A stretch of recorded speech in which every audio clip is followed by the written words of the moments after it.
প্রধান উপদেষ্টার বাসভবন যমুনায় ডক্টর ইউনূসের সঙ্গে বৈঠকে বসেন বাংলাদেশে নিযুক্ত চীনা রাষ্ট্রদূত ইয়াওয়েন। এ বৈঠকে তিনি জানান, বিশ্বের অন্যতম বৃহৎ সোলার প্যানেল নির্মাতা প্রতিষ্ঠান বাংলাদেশে বিনিয়োগের সিদ্ধান্ত নিয়েছে।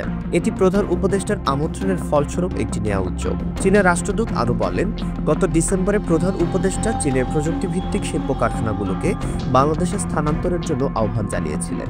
সেই আহ্বানে সাড়া দিয়ে লুঙ্গি বাংলাদেশে অফিস ও কারখানা স্থাপনের সিদ্ধান্ত চূড়ান্ত করেছে।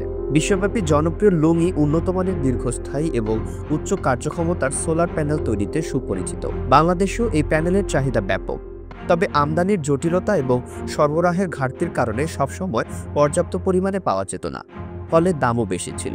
লুঙ্গির কারখানা স্থাপনের ফলে দেশে সাশ্রয়ী মূল্যে সোলার প্যানেল সরবরাহ সহজ হবে, বিদ্যুৎ উৎপাদন নবায়নযোগ্য শক্তির ব্যবহার বৃদ্ধি পাবে, দেশীয় প্রযুক্তি খাতের বিকাশ ও নতুন কর্মসংস্থানের সুযোগ তৈরি হবে। চীনা রাষ্ট্রদূত আরও জানান, ৫ আগস্টের পর থেকে চীনা কোম্পানিগুলো বাংলাদেশের প্রতি বিনিয়োগে আরও আগ্রহী হয়েছে। ভবিষ্যতেও আরও বড় পরিসরে বিনিয়োগের পরিকল্পনা রয়েছে। প্রধান উপদেষ্টা হিসেবে দায়িত্ব গ্রহণের পর থেকেই ডক্টর ইউনূস নবায়নযোগ্য জ্বালানি প্রসারের নানাবিধ কার্যক্রম চালিয়ে যাচ্ছেন। এর মধ্যে উল্লেখযোগ্য নেপাল থেকে জলবিদ্যুৎ আমদানি উদ্যোগ, নরওয়ে পরিবেশ মন্ত্রীর সঙ্গে নবায়নযোগ্য শক্তিতে বিনিয়োগ আলোচনা, বাংলাদেশে চীনা সোলার প্যানেল কোম্পানির কারখানা স্থাপনের উদ্যোগ। বৈঠকে চীনা রাষ্ট্রদূত আরও জানান, চীনের বিনিয়োগ এখানেই থেমে থাকছে না। ভবিষ্যতে বাংলাদেশে চীনের সহায়তায় আধুনিক হাসপাতাল নির্মাণ করা হবে।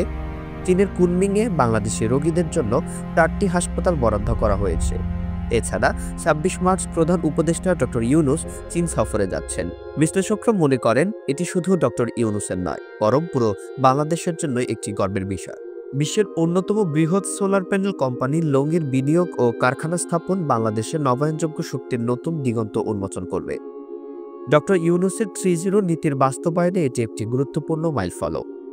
পাশাপাশি বাংলাদেশ চীন সম্পর্ক আরও দৃঢ় হবে, যা দেশের অর্থনৈতিক ও প্রযুক্তিগত উন্নয়নের জন্য ইতিবাচক প্রভাব রাখবে।